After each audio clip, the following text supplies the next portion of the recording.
Espírito Santo de Deus, aleluia. Nós necessitamos, Senhor, cada dia mais do Senhor. A cada dia, Senhor, nós necessitamos mais do Senhor. Esteja, Senhor, renovando, Senhor, o nosso coração, Senhor, nesta noite, papai. Que o Senhor possa, Senhor Jesus, fazer com que nós saímos daqui, Senhor, transformados pelo Senhor. Espírito Santo de Deus, muito obrigada, Senhor, por esta noite. Senhor Jesus, muito obrigado, Senhor Jesus, por estes louvores, papai. Que nós possamos, Senhor, a cada dia, Senhor, estar entregando a nossa adoração ao Senhor. Que nós possamos, Senhor, estar com as nossas vidas, Senhor Jesus, completamente, Senhor Jesus, tomada pelo Senhor, papai. Nós te agradecemos em nome do Senhor Jesus. Amém.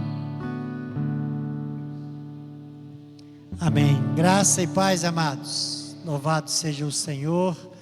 Nós queremos informar que estamos com um probleminha de internet, né? Então, por isso tivemos um atrasozinho aí, tá bom, meus amados? Mas o Senhor é presente e a sua presença é real neste lugar, amém? Louvamos ao Senhor. Pode se assentar, né? Que o Senhor possa ministrar o seu coração. Que bom que você pôde estar aqui nessa noite, amém? Louvado seja Deus. Eu vou convidar aqui o Alexandre, ele vai estar ministrando a palavra ao nosso coração, que o Senhor possa falar, né, ao seu coração de uma forma toda especial, em nome de Jesus.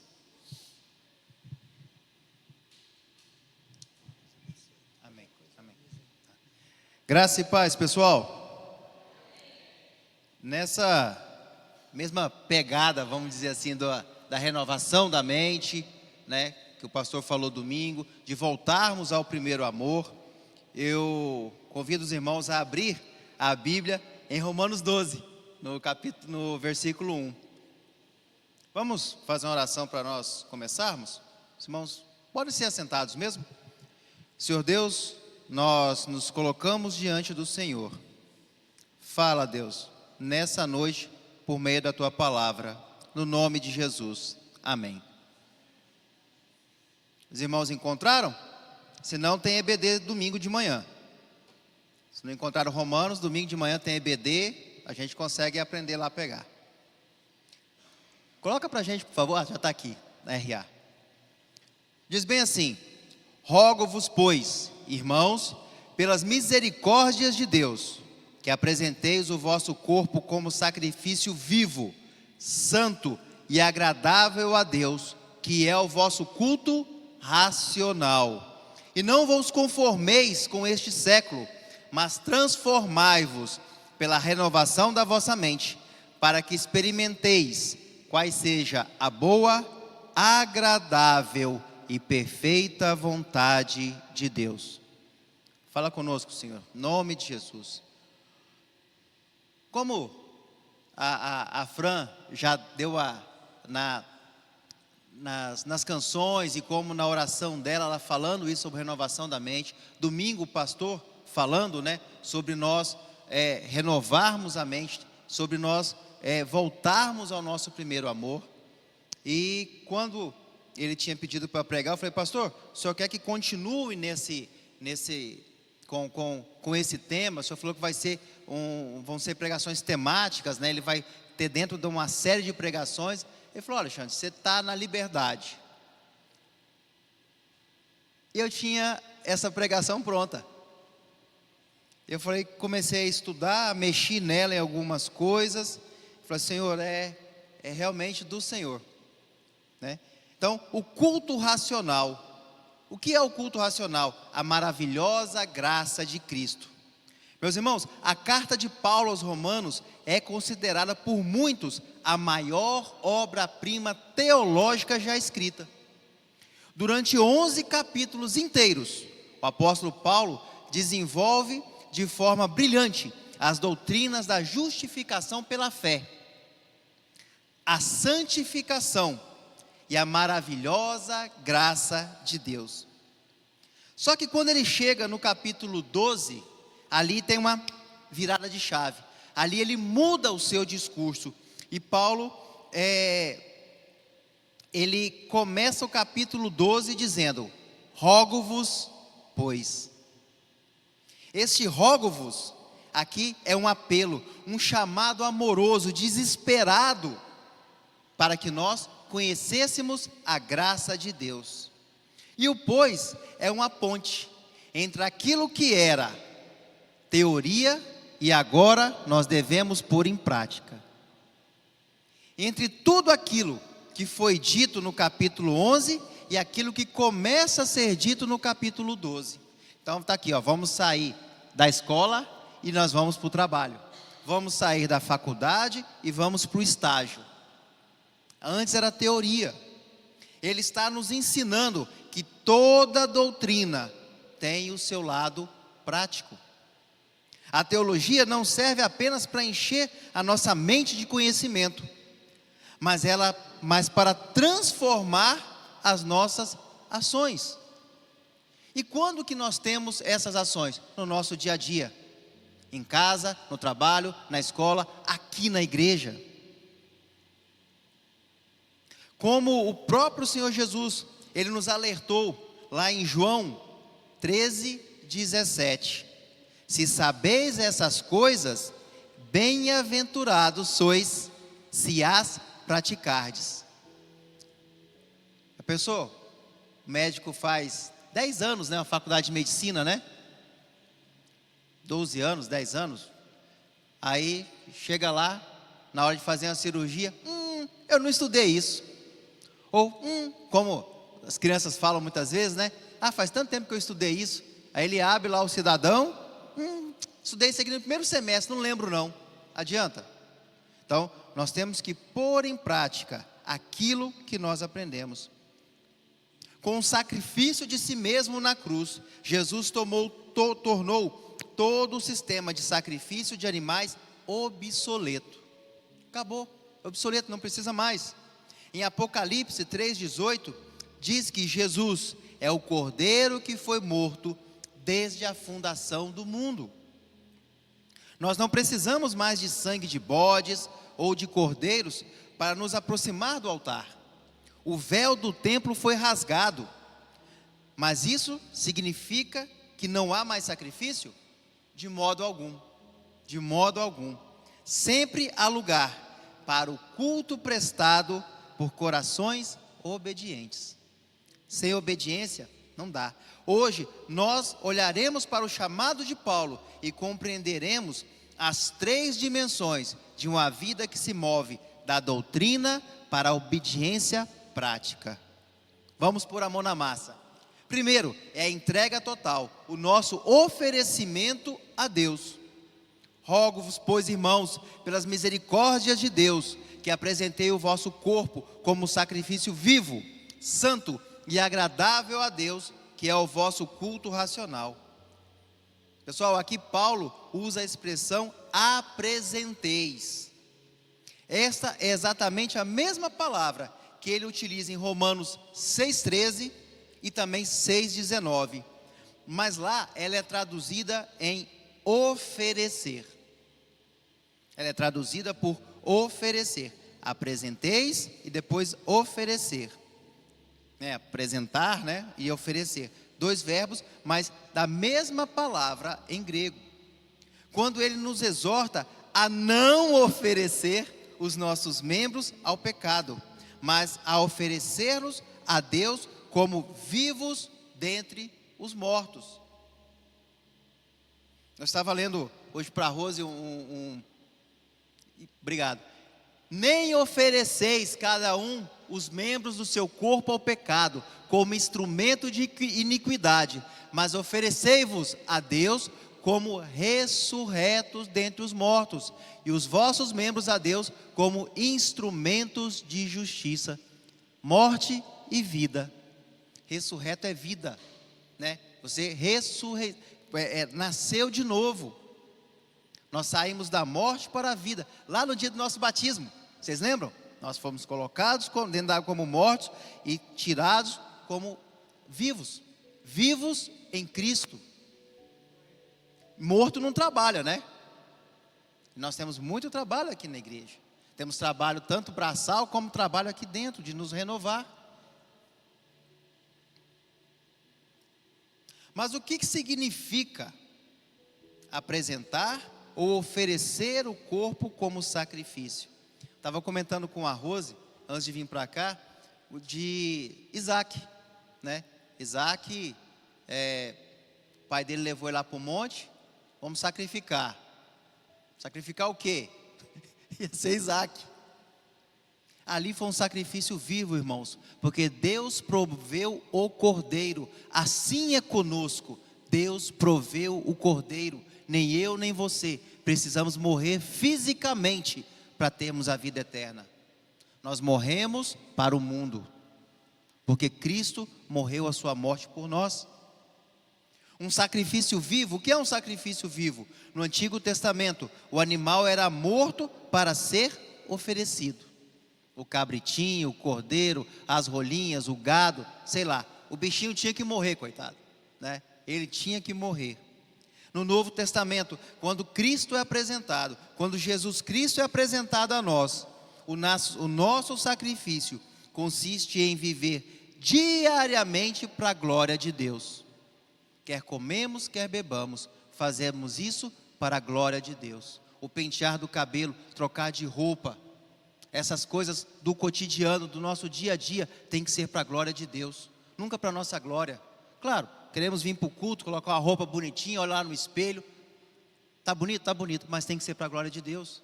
Vou lá engraxar o sapato, raramente eu limpo os meus, mas tem que ser para a glória de Deus. Esse é o nosso sacrifício vivo. Vai cozinhar, né? Aquele dia cansado, enfadonho, ainda tem que fazer janta. Vamos fazer para a glória de Deus, fazer o melhor possível.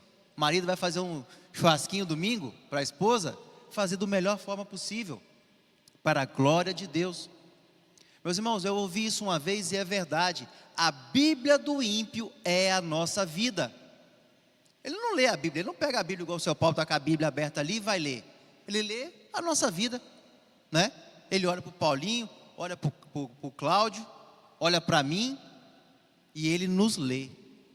Nossos vizinhos nos leem, nossos colegas de trabalho nos leem. O jogador de futebol está lá, o Pedrão está arbitrando lá, ele vai ler o Pedrão, se o Pedrão é íntegro ou não, se está puxando sardinha para um time ou não, e ele vai ver se é realmente aquele Cristo que o Pedrão prega, está sendo pregado pelas atitudes. É um morrer diário para os nossos desejos egoístas. Como nós somos egoístas. No trânsito, esse trânsito de Vilhena é um trânsito infernal, misericórdia. E muita coisa é a imprudência, né? E a imprudência entra no egoísmo. Eu quero sair primeiro, eu quero passar primeiro, numa rotatória de qualquer jeito. Isso é egoísmo. Mas eu digo para vocês, meu irmão, se alguém fechar vocês no trânsito, mostra um dedo para... Oi? Então, se alguém fechar você no trânsito, mostra o dedo para ele e deixa ele embora. Santo e agradável é uma vida separada do pecado, consagrada ao Senhor. Como é que faz isso? Como é que eu me consagro ao Senhor? Todos nós sabemos orar, por menorzinha que seja, mais simples. Senhor, de manhã, né? Senhor, me coloco diante do Senhor, me usa para a sua glória, que eu possa falar do Senhor Jesus. E a oração você faz da maneira que você entender, mas se consagre em oração, com atos, com aquilo que você faz no dia a dia. Você pode, né? Igual eu falei, brinquei aqui do negócio do trânsito, acaba te fechou, santifique-se nisso, não xingue, não vá atrás, não puxe briga, né? O nosso culto racional. Meus irmãos, isso aqui é algo fantástico quando a gente consegue entender. Quem foi de outra religião antes de se converter ao Senhor Jesus, vai se identificar com isso, o quanto fazíamos coisas sem entender. Fazíamos sacrifícios, fazíamos orações, que muitas vezes eram apenas lidas, nós nem sabíamos o que estávamos lendo. Ah, tinha tal coisa para fazer, tem que carregar tal coisa de tal lugar a tal lugar. Nós não perguntávamos onde a Bíblia diz isso, apenas obedecíamos irracionalmente, fazíamos por fazer. Sabe aquela história, já ouviram a historinha da moça que cortava o rabo e a cabeça do peixe?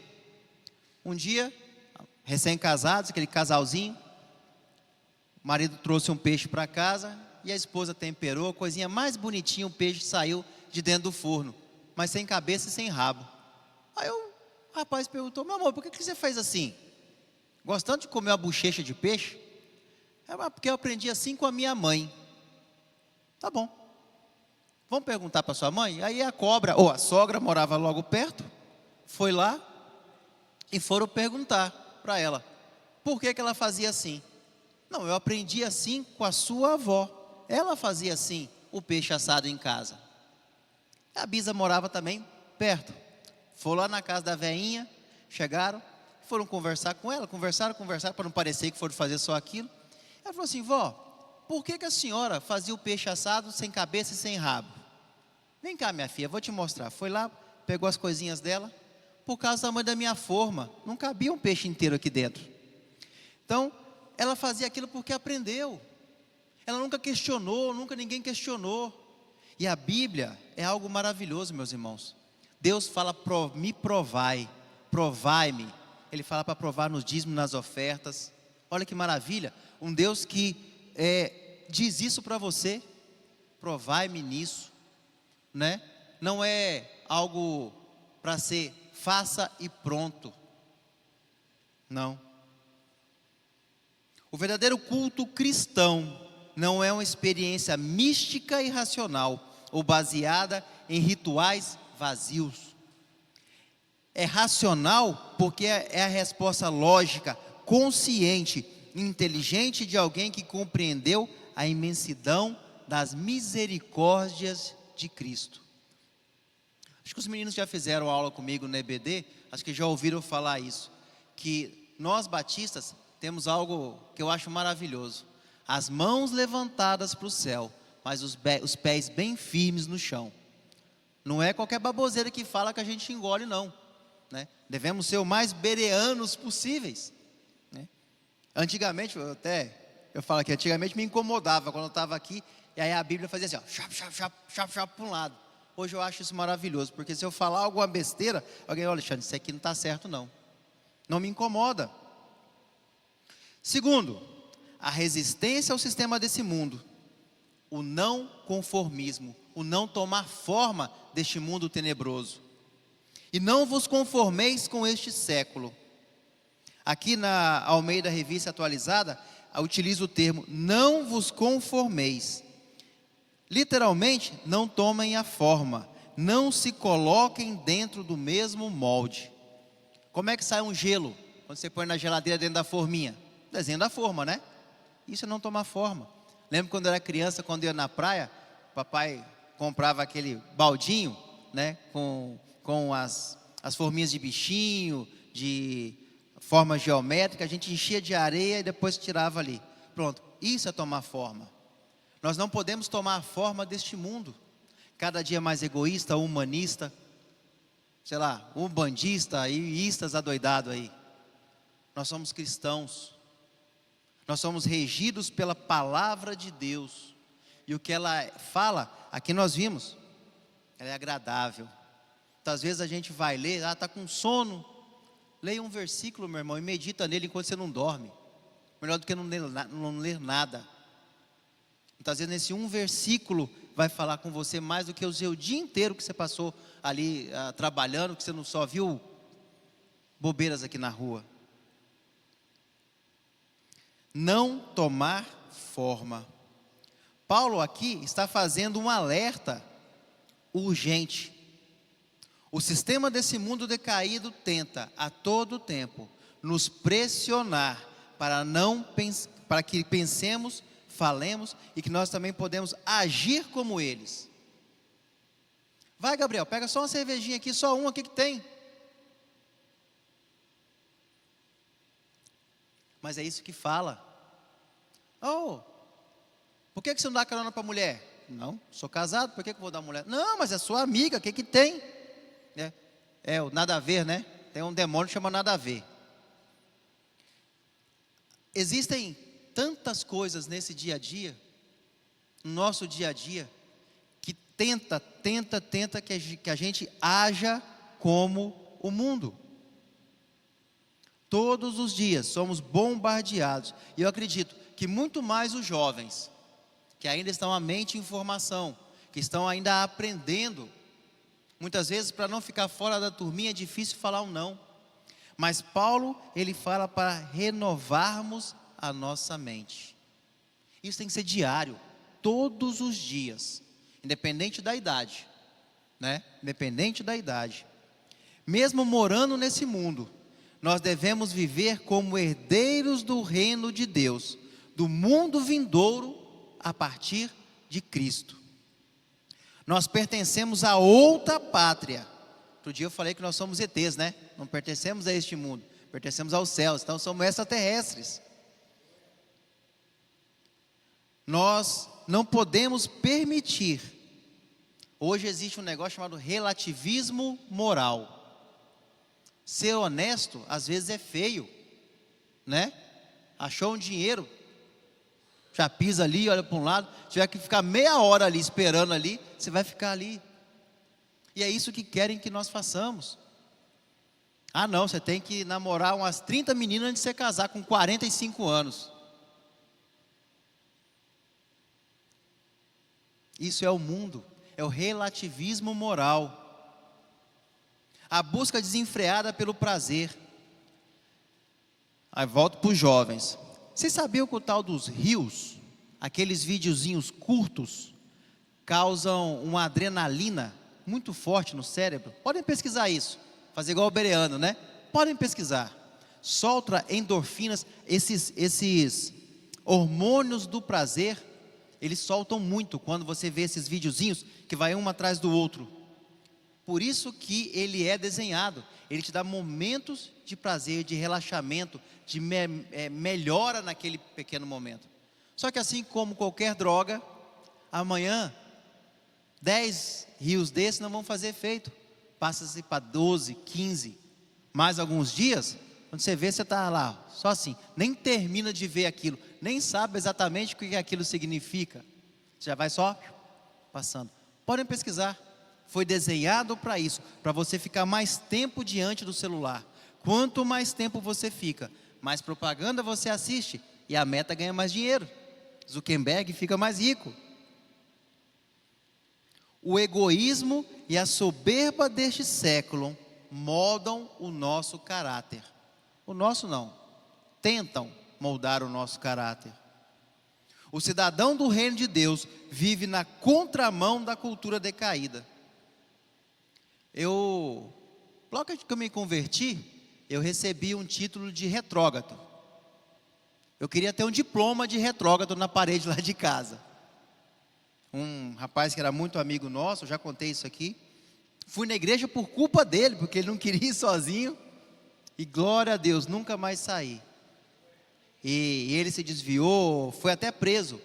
E outro dia eu tive a grata satisfação de encontrá-lo, convertido a Deus, também numa igreja batista lá em Porto Velho, e conversamos bastante, e como eu disse, queria ter esse título de retrógrado. Então isso é normal, porque a Bíblia diz que nós seríamos perseguidos por amor a Cristo.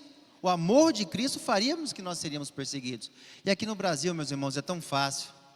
Na hora da oração aqui, eu estava orando isso, pensando como nós ainda temos liberdade religiosa. Podemos andar com a Bíblia debaixo do braço, podemos ter no celular, enquanto vários locais do mundo não se pode. Na Nigéria, vocês podem pesquisar isso também, cristãos estão sendo mortos pelos muçulmanos. Homens e mulheres que não negam a Cristo, tomam uma bala no peito, uma bala na cabeça, são queimados dentro das igrejas. Eu vi um vídeo que me chocou. Eu sou difícil, eu sou meio seco para essas coisas. Mas 2 dias depois de um massacre lá na Nigéria, 2 dias depois, o exército da Nigéria foi chegar naquele local. E tinha uma bebezinha, 1 ano e pouquinho, no peito da mãe morta há 2 dias. Única sobrevivente. E o soldado tentou pegar aquela criança e ela gritava, esperneava, porque imagina o medo, porque eles estavam fardados de armamento, como os muçulmanos estavam. Na cabeça daquela menina ia acontecer tudo de novo, daquela criancinha. E nós aqui, nós podemos sentar numa calçada, pegar um violão, igual o Vando pegou, e tocar se quiser. Podemos ir para a praça e tocarmos ali, não chega ninguém para enxotar a gente ou matar. E muitas vezes nós não fazemos. Nós não aproveitamos dessa liberdade. Nós não aproveitamos começar o reino de Deus na terra. Pela nossa liberdade. Terceiro, nós falamos agora sobre a metamorfose interior. A renovação da mente. Todo mundo já viu uma borboleta, né? Bonitinha. Mas antes era uma lagarta. Às vezes feia, peluda, venenosa. Ela sofre uma metamorfose por completo, né? Os órgãos internos mudam, os órgãos externos, mas a programação da cabecinha dela continua a mesma. Você vai começar como uma lagarta e você vai terminar como uma borboleta, né? Como todo estudo na biologia, né? Nasce, cresce, reproduz e morre. Essa é a programação dela. Nós precisamos reprogramar, meus irmãos, a nossa mente. Mas transformai-vos pela renovação da vossa mente, para que experimenteis qual seja a boa, agradável e perfeita vontade de Deus. Mas como resistir então à pressão deste mundo? Não é pelo nosso esforço. Nosso esforço vai ser em vão. Pelas forças humanas, terrenas, nós vamos cair. Mas só podemos resistir através de uma transformação de dentro para fora. A palavra para transformai-vos é metamorfo. Quando Paulo escreveu, ele escreveu metamorfo. Daí vem a palavra metamorfose. Essa transformação da borboleta, da lagarta em borboleta. Do gafanhoto também ele sofre. É uma mudança radical de natureza. E onde começa essa metamorfose? Na renovação da mente, como diz Paulo. A nossa mente precisa ser lavada, ela tem que ser reconfigurada pela palavra de Deus. Quem assistiu a série de filmes lá, o Exterminador do Futuro? Todo mundo assistiu? Quem não assistiu não, Paulinho? Puxa vida, decepcionou agora. Não gosta não? Tá bom. No Exterminador do Futuro é um robô que vem para matar uma mulher que vai, teoricamente, salvar o mundo mais lá na frente, no primeiro filme. No segundo filme, eles capturaram aquele robô e reconfiguraram a mente dele. Ao invés de agora ele querer matar a Sarah Connor, ele se torna um guarda-costas. Ele quer proteger a sua vida, nem que ele tenha que perder a dele. Vida não, né? Porque o robô não tem vida, mas a existência dele. Nem que ele tenha que ser destruído. Houve uma mudança na mente, uma reconfiguração de assassino a protetor, de assassino a guarda-costas. Daquele que trazia morte, agora ele quer dar vida. Nós precisamos ter mais ou menos isso. Quando passamos a pensar como a Bíblia ensina, como a Bíblia nos mostra como pensar, nós começamos então a viver como Deus deseja. Como Deus deseja que nós vivamos aqui na terra. O resultado dessa mente renovada é a capacidade espiritual de discernir e experimentar a vontade de Deus. E Paulo qualifica essa vontade com 3 adjetivos maravilhosos. Primeiro, ele diz que a vontade de Deus é boa. Ela sempre visa o nosso bem real e também eterno. Mesmo que muitas vezes, de imediato, naquela hora, nós não conseguimos ver. Às vezes estamos passando uns perrengues, né? Como é que Deus permite isso? Mas aquilo ali está nos transformando. Nós começamos a ver certas coisas assim, e o Arroz falamos assim, é escola. É escola. Este caminho que estamos trilhando não devemos trilhar mais. Aqui eu não passo mais. Eu vou por aqui. Na hora, muitas vezes a gente não vê, mas na frente a gente consegue entender como aquela vontade, como aquilo foi bom. Segundo, Paulo diz que a vontade de Deus é agradável. Ela traz paz e satisfação profunda à alma. Certa feita, um rei pediu que fosse feito para ele um quadro que ilustrasse a paz. E o prêmio, a pessoa seria um nobre lá do castelo, iria viver no castelo, cheio de regalias. E aí veio gente de todo aquele reino para entregar seus quadros. Aí o rei sentado, ali do lado dos seus conselheiros, o pessoal vinha na frente, abria o quadro, o rei olhava, bonito, mas não me trouxe a paz. E aí chamaram o senhor e falou assim: não, eu quero ser o último. O quadro era bem grande, eu quero ser o último. Tá bom. Foi indo, e nenhum trazia a paz para aquele rei. Até que chegou aquele homem. E o rei falou assim: olha, vamos ver o que você tem. Você fez todo esse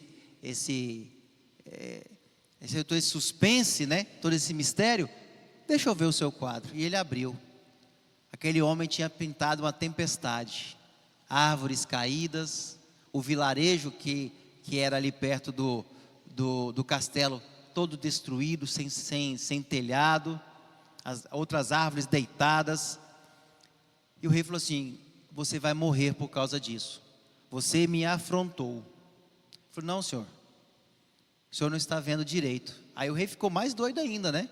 Mandou os guardas pegarem ele. Ele falou assim: não, antes, leve esse quadro mais um pouco para trás. Que era pertinho do rei, né? Levaram o quadro um pouco mais para trás. Ele falou: senhor, olha aquela árvore, uma das árvores que estava de pé. Olhe no galho tal. E lá tinha um ninho de passarinhos, com a passarinha e os seus pintinhos, né, os seus filhotinhos, debaixo das asas. Todos eles, tranquilinhos. E aquele homem mostrou que a tranquilidade pode estar em volta, tudo caindo. Tem uma passagem na Bíblia que Deus fala que vai fazer isso com Israel, como a galinha que guarda os seus pintinhos. Assim é Deus com Israel. E hoje nós somos Israel de Deus, meus irmãos. A vontade de Deus, ela é agradável, ela vai trazer essa paz que esse homem demonstrou para esse rei. Está tudo caindo, tudo dando errado, tudo dando mal, e tem ali um passarinho trazendo paz. Para terminar a história, o homem ganhou o prêmio, tá? Ele se tornou lá. Essa paz de Deus, ela traz algo interessante. Ela preenche o vazio que o mundo jamais vai conseguir preencher. Seja com bebida, com droga, com sexo desenfreado, sei lá o que o mundo pode dar. O que tem de novidade nesse mundo? Deus consegue preencher. Acho que foi Santo Agostinho que falou, né, que o homem nasce com um vazio no peito do tamanho de Deus. E aí o homem enche tudo com até porcaria. Terceiro é a perfeita vontade de Deus. Essa vontade, ela não carece de nenhum reparo. Ela é completa. E ela é exata para cada momento da nossa história. Desde o nosso nascimento até o dia do nosso último suspiro. A vontade de Deus é perfeita. Para concluir, meus irmãos, Jesus Cristo, Ele se entregou por nós como sacrifício definitivo. A nossa resposta de gratidão não é trazer ofertas de sangue a um templo, a um terreiro, a nada disso, mas colocar a nossa própria existência no altar do Senhor. E como nós fazemos isso? Aquilo que aprendemos aqui nos bancos da igreja, na EBD, na célula, eles devem caminhar de mãos dadas com a ética que praticamos no nosso dia a dia, seja no mercado de trabalho, na escola, dentro do nosso lar. A teologia que aprendemos deve caminhar junta com o que fazemos. Não pode ser diferente disso. Nós não podemos nos conformar com os padrões deste mundo passageiro. Por mais que nós vivamos 100 anos, 102 anos, é muito pequeno. Não tem como falar que é pequeno, porque a infinidade, né, a eternidade, não é nem grande, ela não é enorme. A eternidade é infinita, não terá fim. Então, por mais que nós vivamos na terra, é muito passageiro, é muito pequeno. Mas nós devemos viver neste mundo, viver aqui na terra, onde nós pisamos e apalpamos, como filhas do Deus Altíssimo, o dono disso tudo. Devemos viver como filhos adotivos de Deus, irmãos mais novos de Jesus Cristo, e com Ele, herdeiros da Nova Jerusalém, herdeiros dos céus. Mas como eu já havia dito antes, deve se refletir, primeiramente, né? Isso tem que se refletir aqui na terra. Meus irmãos, eu consigo entender isso hoje, que tanto o céu quanto o inferno começam aqui na terra. Os nossos atos, a nossa vida reflete o que vamos viver lá nos céus. Que o Espírito Santo mude a nossa mente, para que a nossa vida seja um culto contínuo. Não só esses 40 minutos, 1 hora, culto de ceia, 2 horas aqui na igreja.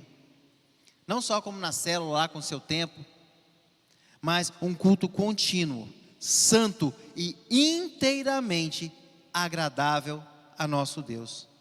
Então, aqueles que querem ter uma mente renovada, fiquem de pé. Vamos renovar a nossa mente, colocar nossa mente diante do Senhor, pedir que Ele a renove, pedir que Ele nos transforme. Assim como a borboleta, a lagarta se transforma em a borboleta, a nossa mente sofra essa metamorfose. Paulinho, você quer orar ou posso orar? Senhor, nós nos colocamos diante do Senhor mais uma vez.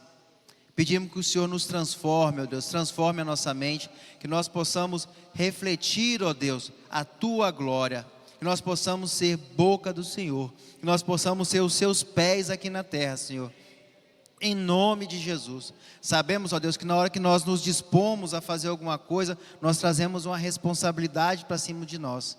Então nos dê esse entendimento, ó Deus, de não fazermos, ó Deus, nada daquilo que não lhe agrada, não fazermos, ó Deus, votos de tolos, mas sim, ó Deus, que nós tenhamos a coragem, a intrepidez, ó Deus, de pedir, de clamar ao Senhor, que mude a nossa mente, ó Deus, e nos leve, Senhor, mais à frente, ó Pai, que nós deixemos, ó Deus, para trás todo tipo de mimimi, todo tipo de nhen, que nós não sejamos, ó Deus, de forma alguma, pessoas que não compreendam o seu tratamento, ó Pai.